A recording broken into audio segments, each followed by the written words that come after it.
A while ago, we made a video on 5 mistakes that you should avoid when playing Football Manager, and it was really well received by you guys. A lot of you saying you got great use out of it and it's really helped your game. So we thought a few months later, we'd go ahead and make a follow-up video with 5 more mistakes that you should avoid. Hopefully, if you take on board this advice, it will lead to more success in your saves. We'll be covering some hypothetical stuff as well as some easy changes you can make to get your side winning, scoring more goals, and hopefully having more success in your save. If you do get any use out of this video, then please go ahead and smash that like button. We'd really appreciate it over here, and it will help a lot with the video's performance. Subscribe if you haven't already as we get close to 160k, and feel free to drop a comment down below letting us know the biggest mistake you think people should avoid in Football Manager. And with that being said, we're ready to go. So I'm Jake for FMSCOUT, and we're going to be covering 5 mistakes that you should avoid in game. We'll be using my Aberdeen save as an example here, and the first thing that we're going to cover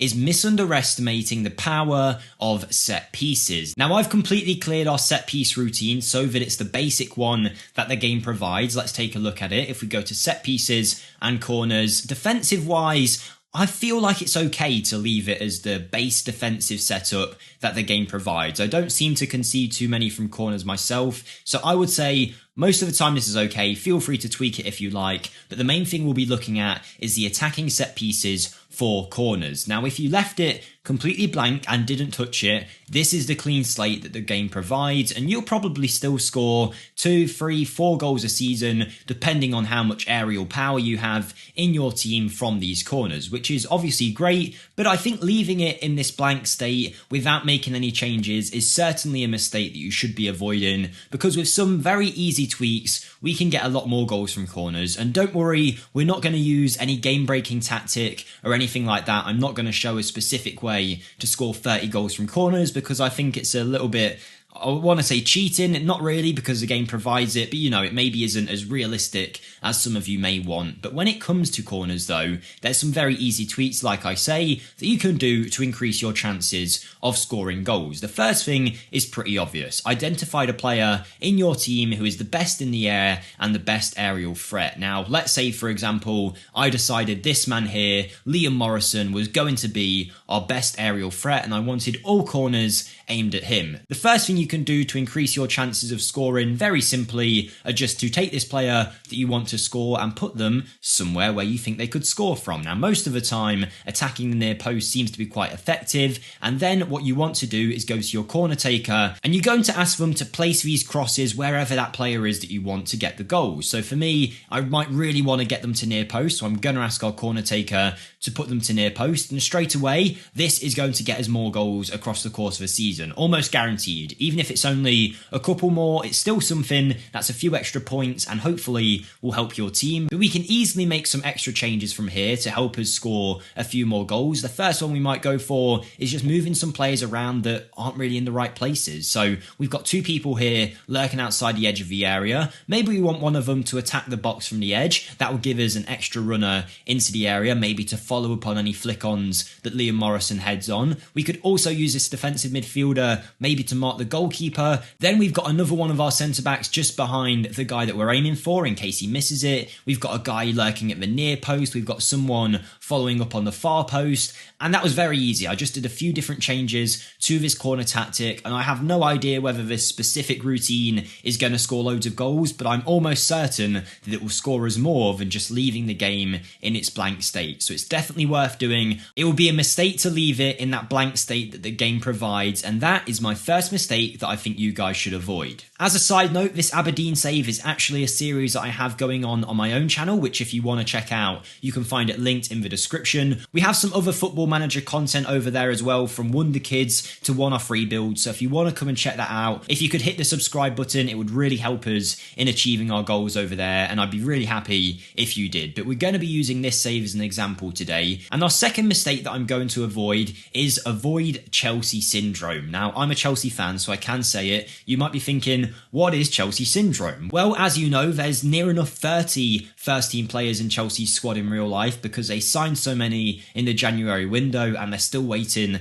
to sell some on. And the reports say, supposedly, there's players getting changed in the corridors of the training ground because there isn't enough room for them in the dressing room. Now, how true that is, I don't know. Maybe it's an exaggeration, but we're going to use that as an example here. And what I'm talking about is your squad size, and you want to avoid having an overinflated squad. It might seem great having 30 players in your team because obviously if your first team gets injured, you've got a whole new 11 to come in, you've got backups for those backups, and you never have to worry about an injury scare or anything like that. Obviously, that would be awesome, but this is Football Manager. The game isn't that simple. There's intricacies that we need to worry about, and a lot of that comes from the dynamics section. Now, we did a full 10-minute video the other day about how to build the perfect squad, where we covered this in more detail, but one of the aspects of that video was squad size and also agreed playing time. And the mistake that you should avoid is, one, having too many players in your squad, but also having too many players with a really high importance when it comes to playing time. We've got a few star players here, a few important players, and a lot of squad players, so we're okay. But in some saves, you might have 7 or 8 important players,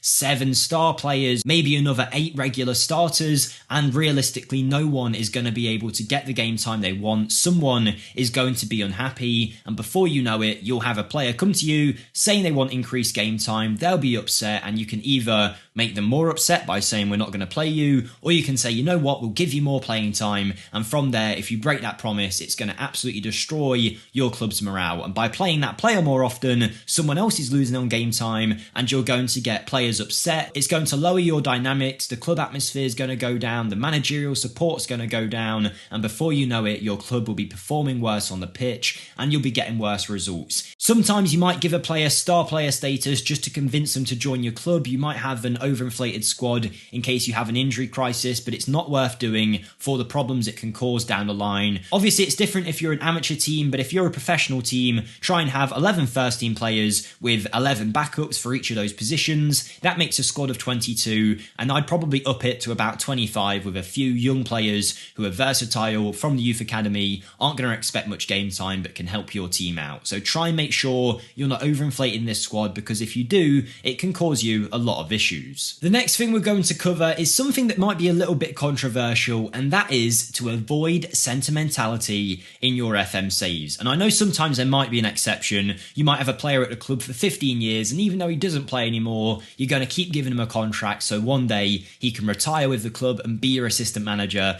I understand there's some times where you're going to do that. Everyone does it at some point in their FM career. But overall, when it comes to your saves, you want to avoid sentimentality as much as possible. And I've got an example of it here in this Aberdeen save. We had this man, Ross McCrory, who was one of the most important players when we started our save for our team. You can see in season 1, he started 30 games. After that, 20 odd games, another 20 odd game season. Then he plays only 11 times as a starter the season after that. And we had to decide whether to renew his contract or let it expire. Now, he was club captain. He was one of the oldest players in our team. He was a leader. But I thought, you know what? I'm only keeping him around because of his name and the fact that he's been here so long. Realistically, he hadn't contributed that much in terms of game time. He was playing well, but he was only playing in the easy matches in the league where we wanted to rest everyone else. And whilst he was a good squad player, we had some good young players coming through, and I thought, you know what? I'd rather give these academy talents with more potential than him a chance to grow than keeping hold of him. And that's exactly what we did. Now, if we had kept hold of him, I'm sure he would have still played well, but it wouldn't have been worth it because our squad has progressed past the point of needing him, and that's proved by the fact that we are the best team in Scotland currently in this save. But Ross McCrory, as a free agent, was only good enough to go and play for Kilmarnock, who are the worst team in our league currently in terms of form. If we go to the scout report of Ross McCrory, you can see we only really consider him to be an average signing. He's only seen as the 6th best midfielder at the club, and by letting him go, it allowed for us to bring through this man, Trevor Fivey, from the youth youth academy and give him the game time that Ross McCrory was taking up. Now, he's not necessarily as good as him, but he has the potential to be way better, and by letting Ross McCrory go, it freed up some game time to either sign a new player or bring a youth academy player through. And we could have fell into the trap of keeping him around purely for sentimentality reasons, but I'd always suggest to you guys to assess your squad each season, see if there's anyone that's only really here because of their name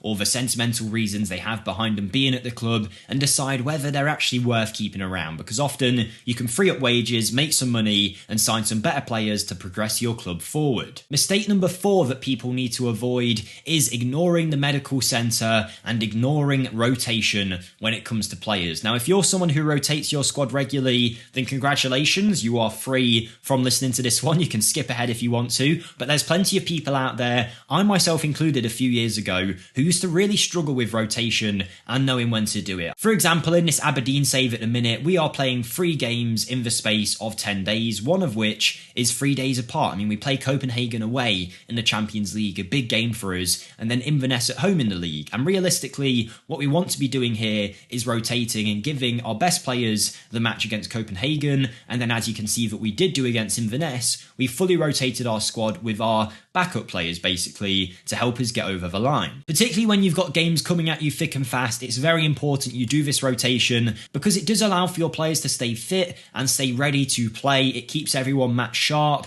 and also avoids any major injuries, because with this rotation side, it allowed our other players to get fit and rest, and by doing this, we're giving everyone ample game time, keeping them happy whilst also avoiding any issues when it comes to fitness. But if you want to monitor this in a more accurate way, you can go over to the medical centre. In the medical centre, you'll get some extra information about your players. It's definitely worth keeping an eye on in those busy parts of your season. Obviously, you already know that you can look at your players in your team to find out their overall condition. You also will see their match sharpness, where if they haven't been playing for a while, this match sharpness will be down and they need some time to get back ready to full first team football and playing at their best. But you can also see a player's fatigue in the medical centre. If you don't know about fatigue, sometimes you might have seen it in a different way presented to you when you're going for a save and you get a message come through saying, oh, Liam Morrison's been playing a lot, we should consider giving him a week's rest, and that will help him with his fatigue. Because if a player is playing too much football without rotation, there's a chance they can get fatigued, and if they do get fatigued, they will not be playing at their highest level. You want your players to be as fresh as possible with as little fatigue as you can, and that will mean that they're more likely to play at their highest level. So make sure you are rotating your players, it will help you avoid injuries, and then hopefully it win you more matches. And the final mistake that I think people should avoid is all about the transfer section. It's my favourite aspect of the game, and I know many of yours also. And what I'm talking about here is by waiting until transfer windows to make your transfer plays. What I mean by this is if you're running a save in Football Manager and you have, let's say, Sherendor here, who's wanted by Crystal Palace, more often than not, 90% of the time, these players who have interest from other clubs don't actually get approached to be signed until the transfer window opens, at which point these AI teams will make their bids, try and sign your players, and that is how the real world works. You'll see most transfers happen in the transfer window, but I don't think you should be doing this. I think as a Football Manager player, we should always be looking at players to potentially sign, which I imagine a lot of you do anyway, but you don't need to wait until the transfer window to make your move on these players. If you do agree a deal for a player, they will only join when the transfer window opens, but by bidding for them when you're outside of a transfer window, you often get to avoid bidding wars. You might still have them, but you're way more likely to have other teams make bids for players that you're after when you are in a transfer window. By approaching them before you get to these windows, you have a much better chance of signing your player without any rivals contesting you in the transfer market. Let's say you really wanted this guy, Carolis Son, and you knew that you were going to go buy him. There'd be nothing wrong with making a deal for him now that means that he joins when the transfer window opens, because if we do it right now, there's less chance of other teams getting involved. If you have some cash in your transfer budget and you know the player that you're going to sign in January or in the summer, then approach them, go for it, get the transfer done before that transfer window is open. That way you avoid any issues, and you also know who's joining you. If it's in the summer and you've already agreed a deal, they can play all of pre-season with you and get used to the team. There's plenty of benefits of making these transfers early, and it's definitely worth doing in your save. Don't wait until the transfer window is open. And with that being said, we've covered 5 mistakes that you should avoid in Football Manager. Check out the other video of this series if you want more ideas of things that you should avoid. But if you have enjoyed, smash the like button for us, subscribe, and come check out my channel in the description. But most of all, have a great day everyone, and I'll see you next time. Thank you and goodbye.